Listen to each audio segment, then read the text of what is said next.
the more you had these 1 minute, 2 minute episodes of physical activity, there was a definitely lower risk of heart disease, cancer, and all-cause mortality. Meaning that every time you go to the shopping mall and you park further away from the entrance instead of wasting that time to find the closest spot, you're actually promoting your health.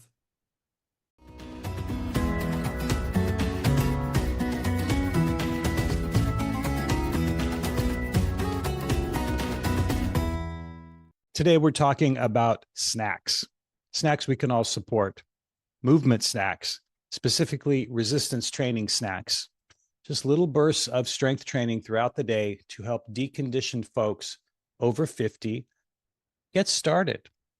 It's an idea supported by a New York City cardiologist, Dr. Alan Rozanski, who's my guest this week on Optimal Aging, the show for fitness, health, and well-being professionals who want to grow their businesses with more people over 50. Now, we've all heard the common excuses about, I don't have time to go to the gym or to exercise or take care of my body, because that takes hours and hours. You've got to spend your whole life at the gym, and I'm not going to do that. All right. Of course, probably an excuse more than a reason, but we hear it a lot. And we also know that no one's asking them to spend 24/7 at the gym, right? We just want them to move their bodies a little bit to start. And that any kind of resistance training at any age will lead to pretty quick health benefits for anybody. That's a key message that we all need to keep getting out there, that there's no age limit on this and that you don't have to spend all day doing it. Seriously, every time you think you've said that enough, say it again and again, because there are people out there who haven't heard it yet, or people out there it hasn't sunk in yet. Now, Dr. Rozanski has 50 years of experience in cardiology, prevention, and cardiac rehab. He's seen firsthand with his patients what happens when people enter their 60s, 70s, 80s without enough strength to just climb the stairs or carry their groceries or live independently.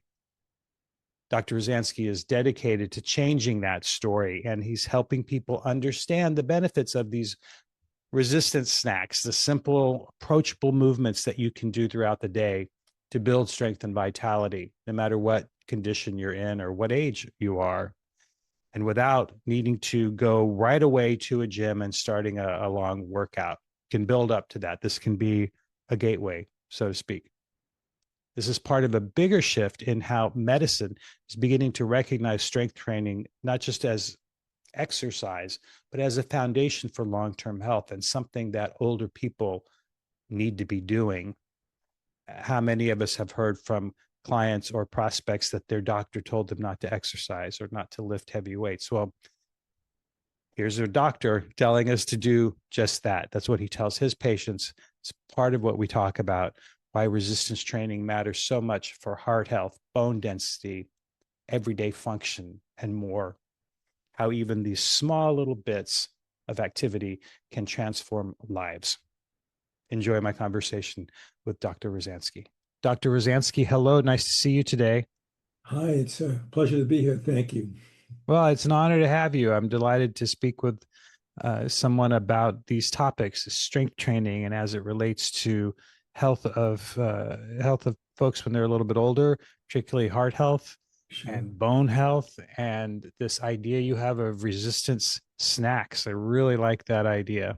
So these are messages that we can't get out there enough, because I find, maybe you do as well, that a lot of people who are 50, 60 and older don't really understand the importance of resistance training. Do you find that as well? Absolutely.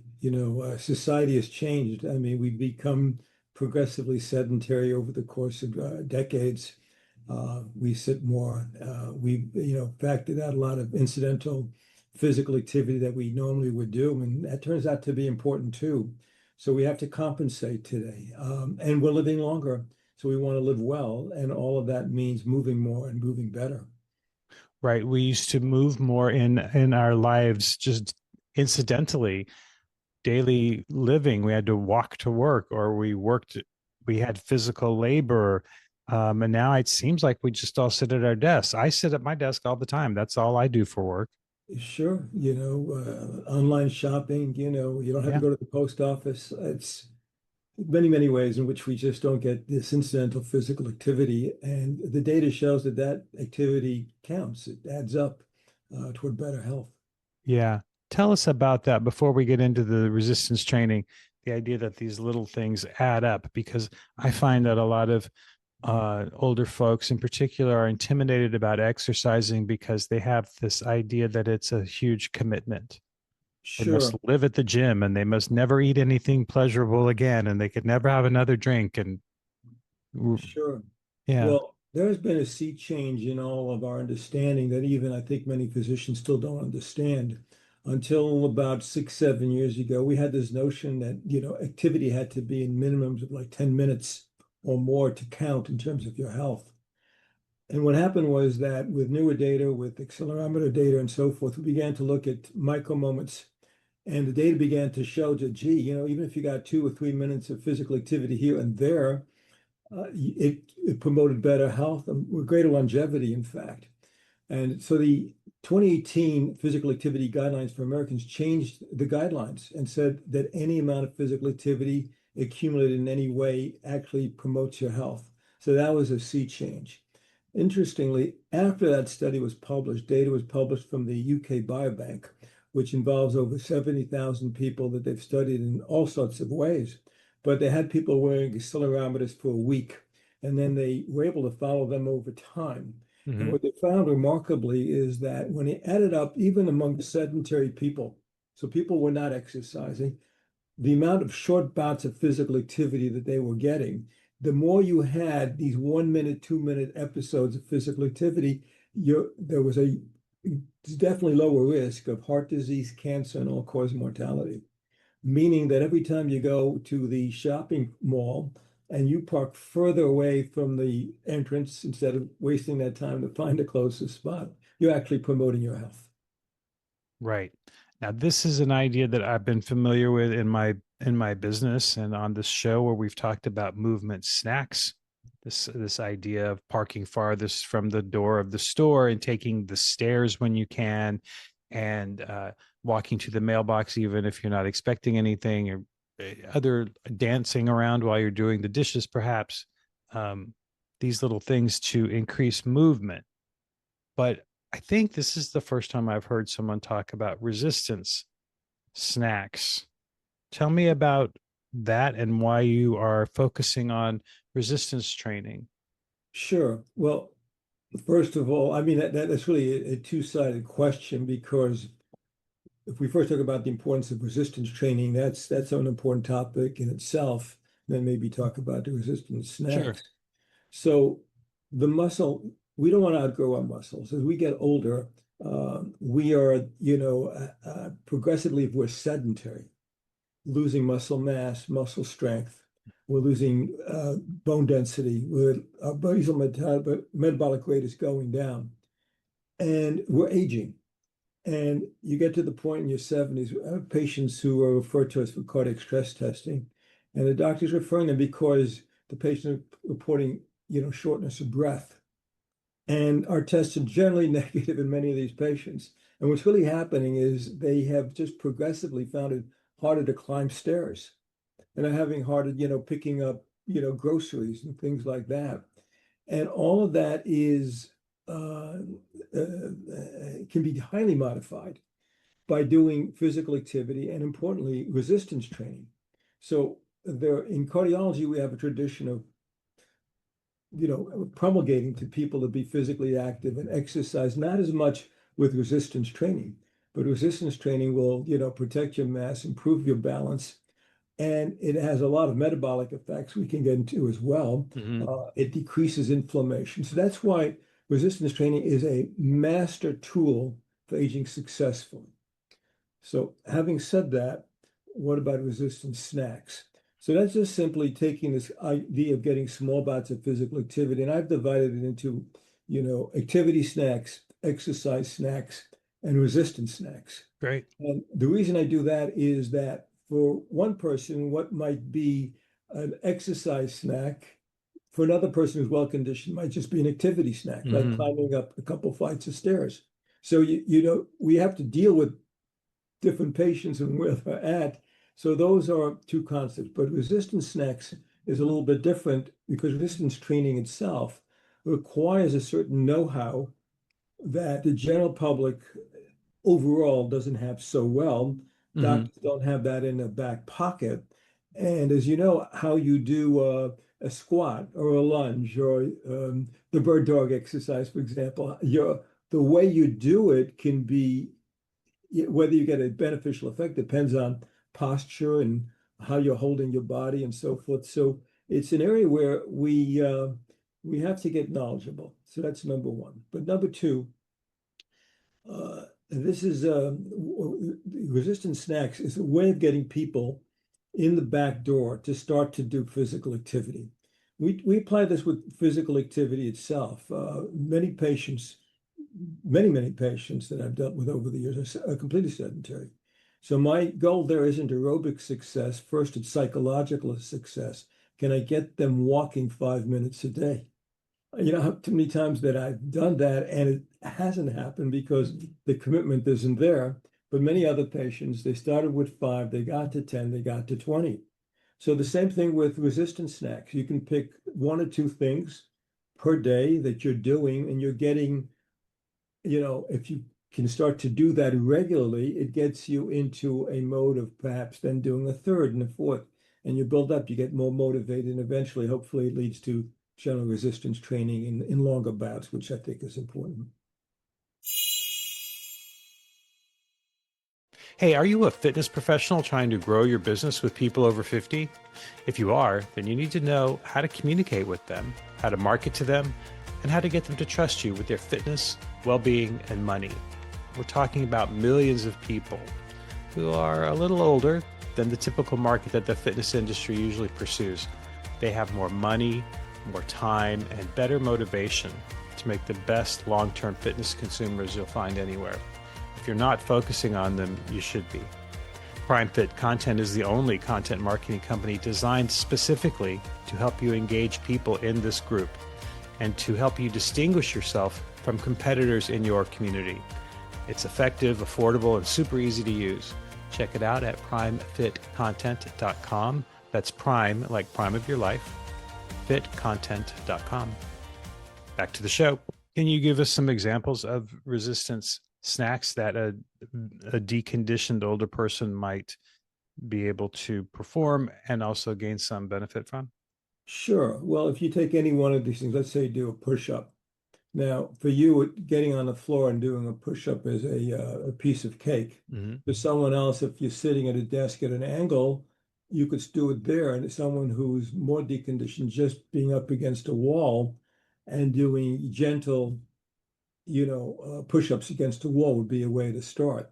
Same thing with, let's say, a squat. You may do a deep squat. Somebody who's older may do a very, mild squat, partial way Mm-hmm. to get going in that way.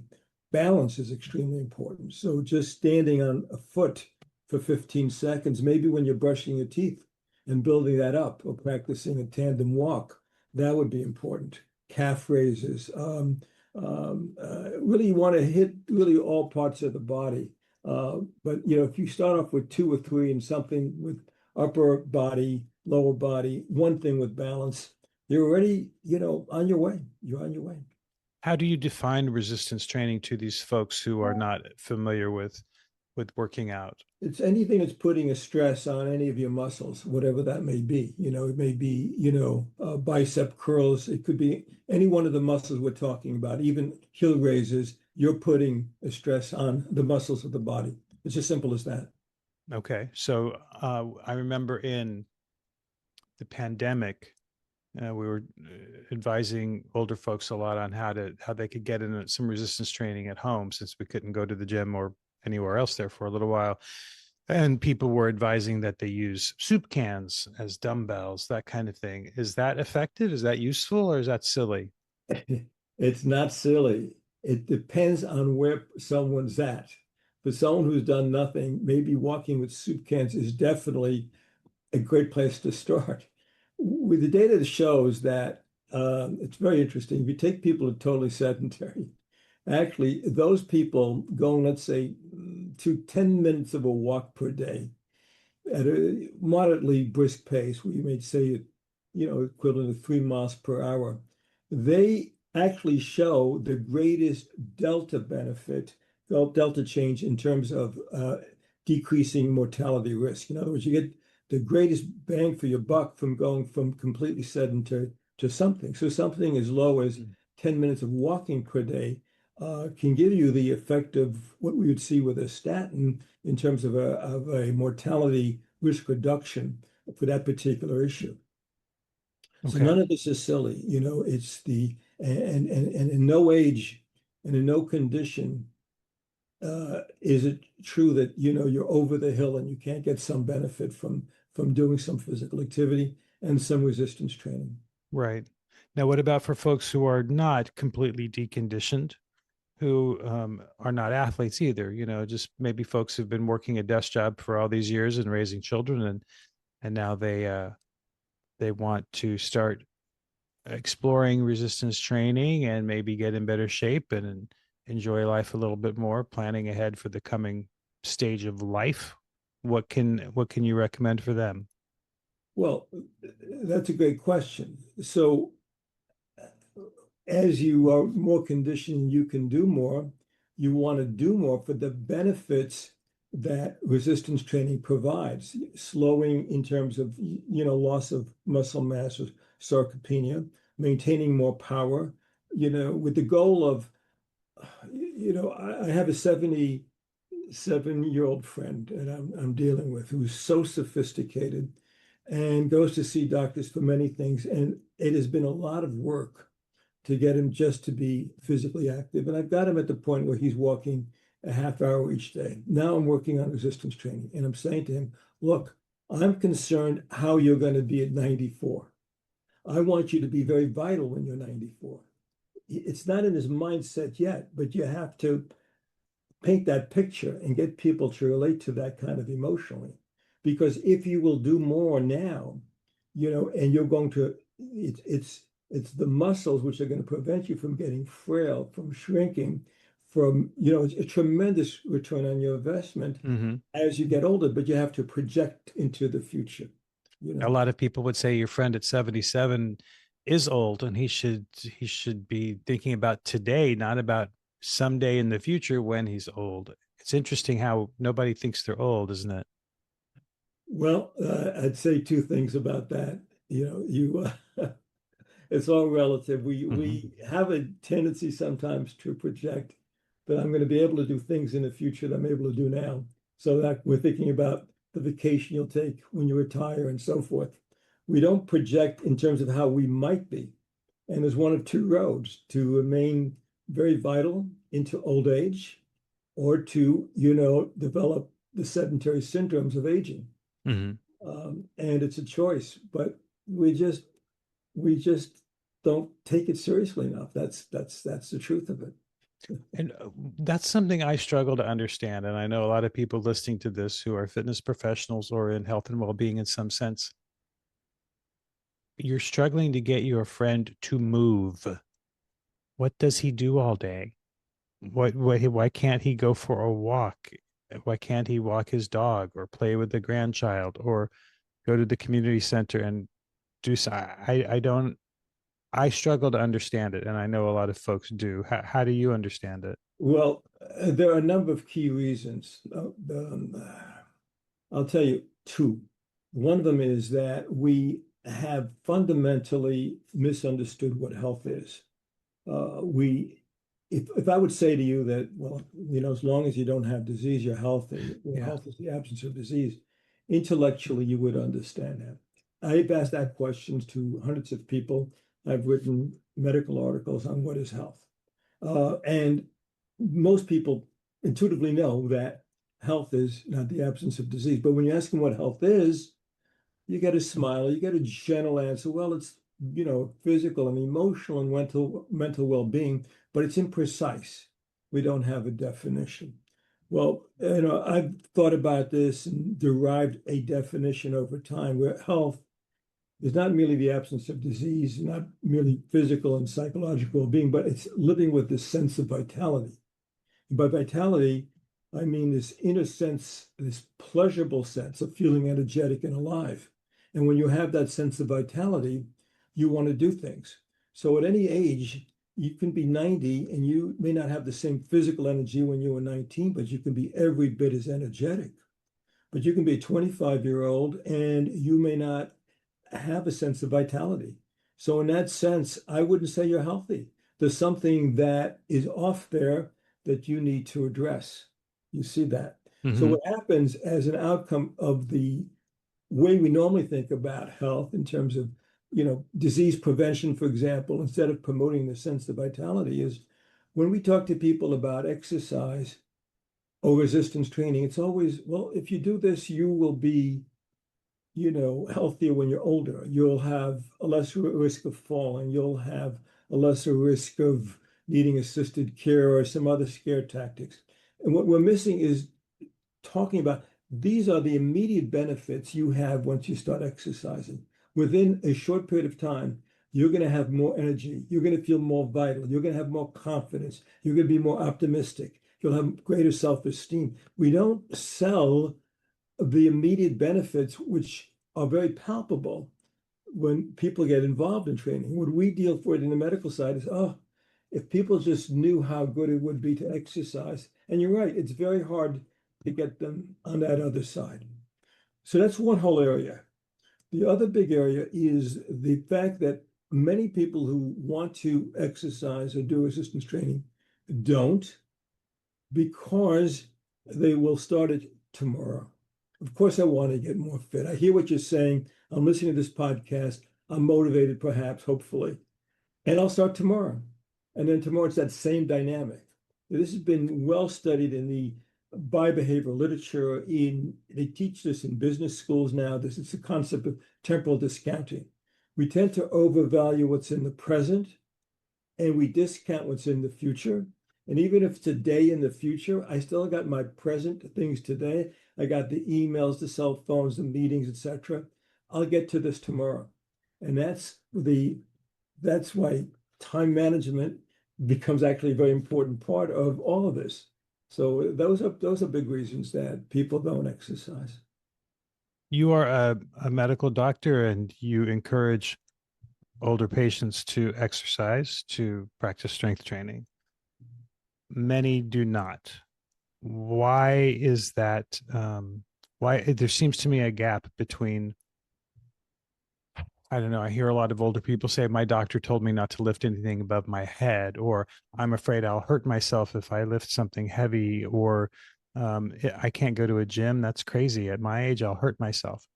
Now, that's not necessarily the case. We know that it's more dangerous to sit on your couch all day long than it is to move your body or to practice some resistance training. Um, why do you Yeah. think that this persists? Because my mother I died a couple years ago at 87. She was in decent health. She would she put a lot of weight behind what her doctor said, right?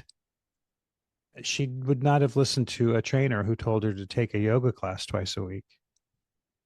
Well, that's a profound and a very important question. And of course, I've thought about that a great deal, and that is part of my mission to make that a bigger part of medicine. I've written about this and studied this whole issue for about 20 years already, uh, and I can explain to you why. But there are a number of reasons why this is so, and I wouldn't say it's the fault of any given group of people or doctors. Um, I think this is a true health gap which needs to be addressed in a careful way.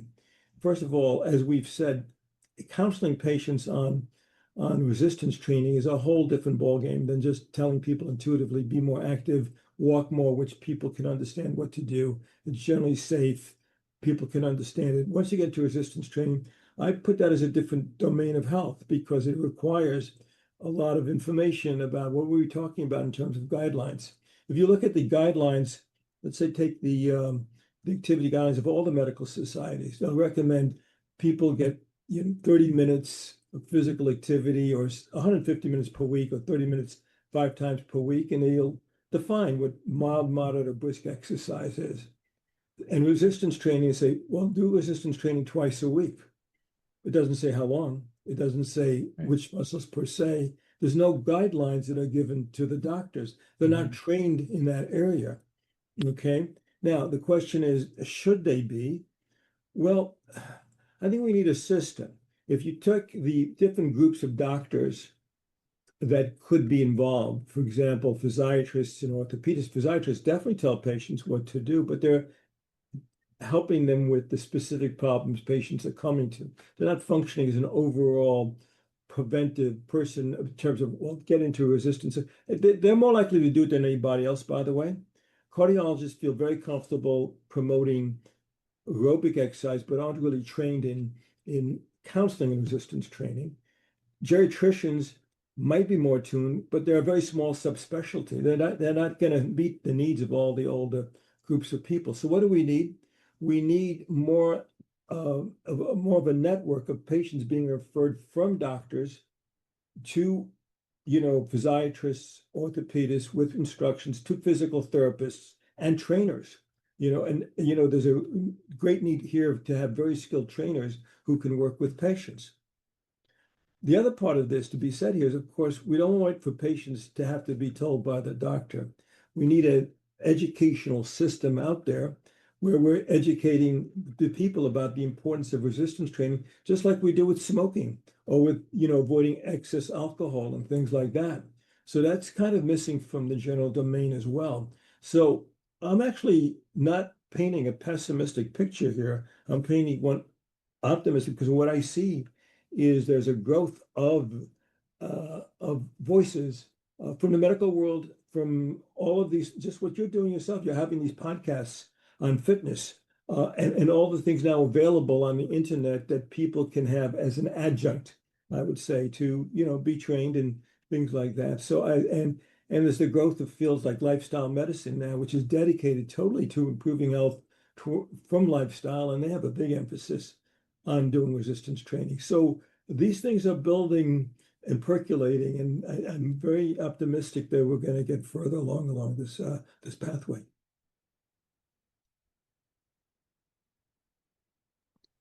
Is there anything you would say to gym owners about what they can do on that end to bridge these gaps?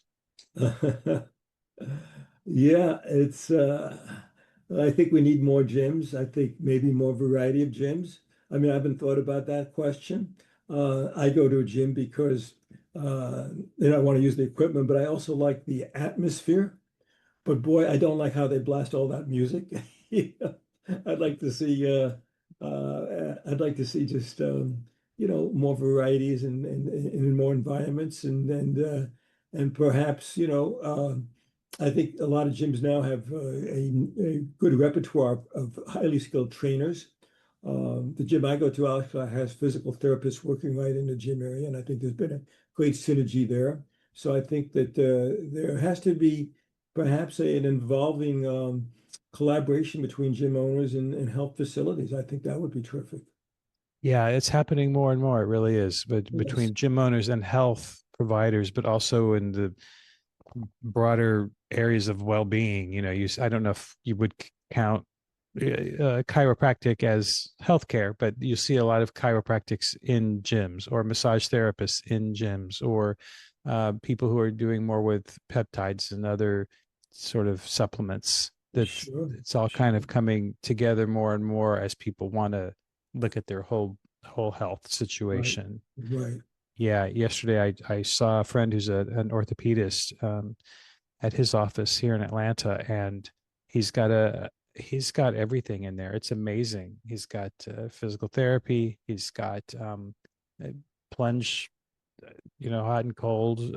He's got estheticians to do, Botox and things like this. Explains this little thing on my face here. I had his staff take care of a little spot on my face.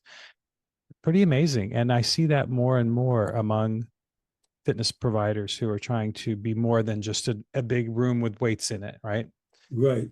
Tell me about your exercise routine, because I want to ask about you. You mentioned the music. It's a really important thing, and we talk about it a lot. It is part of the user experience that people who are our age Yeah. don't want to go in and listen to obnoxious, loud music and be surrounded by a bunch of boys throwing weight around and posing in front of the mirror and all of these things that we associate with gyms. So more and more gyms are providing a really thoughtful experience for people who are a little older. Tell me about what you do and how you enjoy it. Sure. Well, I've always been into being physically active. That's a gift from my parents.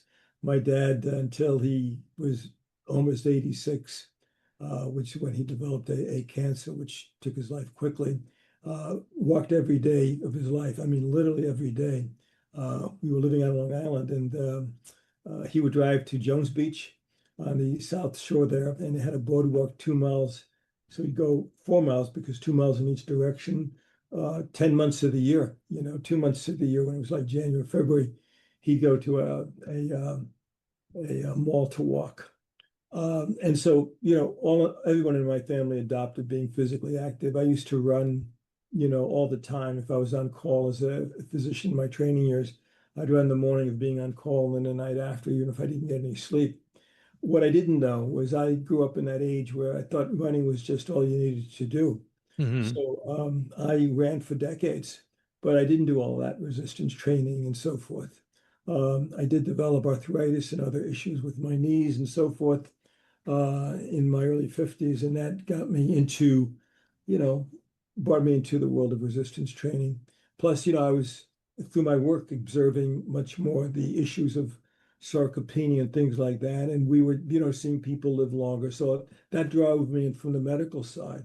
So I'd say, for years now, I go to a gym usually either before work, after work, and at least a few times a week, and I work out with a trainer.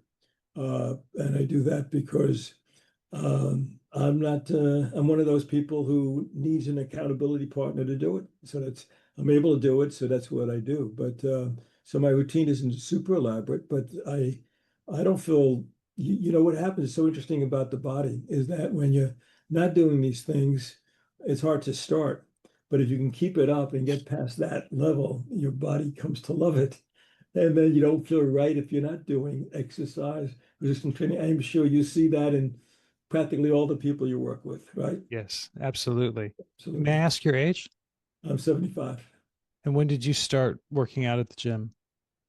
20 plus years ago. Okay, Yeah, good, good, yeah, very good. Then I want yeah. to ask you one last thing, and then I'll let you go. This is kind of selfish, so forgive me, but I'm going to ask it anyway. It's not every day I get to talk to an expert at this Yeah, yeah. from a prestigious hospital. So, um, I've been going to the gym for many years. I'm in good shape. I'm strong. All these things, no health issues. What are some resistant snacks that I can do and that other people like me can do to uh, increase our strength and our resistance abilities during an ordinary day? Are there things we can do too that don't involve soup cans and push-ups against the wall? See, it's really interesting. I want to emphasize here that I think that resistance snacks is a great way to, first of all, get in the door. And I think it's going to be big in a strategic way because we sit so much and we need to break that up more. We need to stand, we need to sit, we need to change positions. Um, and and also we're pressed for time. And like when you're brushing your teeth, you can balance things like that. And certainly, you could be, carrying a load depending on what you have in terms of weights around the house. You can do sit-ups, push-ups, rows, presses, squats, lunges, calf raises, all of that. I suspect that though, to get to that progressive loading and volume, you do need to work out. In other words, it's a way in, and it's a great complement, and it's important to have in your pocket. But it's a complement. I think that for someone like you, who is clearly someone who's fit and highly committed to exercising, it's just part of a repertoire, but it's not not going to be a replacement for going to the gym or working. You don't have to go to the gym, obviously. You can work out with bands and all those sort of things. Right. But having, a real workout, I think, is important a couple times a week. So I've got more work to do today at my desk. After this phone call is over, I could do some push-ups. I could break out my resistance bands, do these things for 10 minutes. That would count as a useful thing for me to do, correct? Yes. And then I could still go to the gym Yeah, today or tomorrow and get in a full workout. yes. I'm going to add one caveat Yes. because I know your audience is, a lot of health professionals who are coaching the population. Mm-hmm. I want to emphasize what I call the power of the first step. Just like I talked before about, just getting patients onto 5 minutes walking per day. Yeah. And then all of a sudden one day they walk 10 minutes. And then they run into a friend and they walk 20 minutes. And it's whatever. I'd say apply that to resistance training too. Get people who don't do any of this to do one thing per day. The one thing, one time a day, helpfully cue to something else. Like when before I brush my teeth, I'll do this, or before I made my morning coffee, I will do this, and use that as a start with everybody, and then build from there. Beautiful. Doctor, where can people go online to learn more about you? Sure, they can go to my website. It's my name, alanrozanski.com, and they can find me on LinkedIn as well. And I will put that in the show notes so people can find you. Thank you so much for your time and insight today. It's been a pleasure getting to know you. Absolutely. Thank you for having me.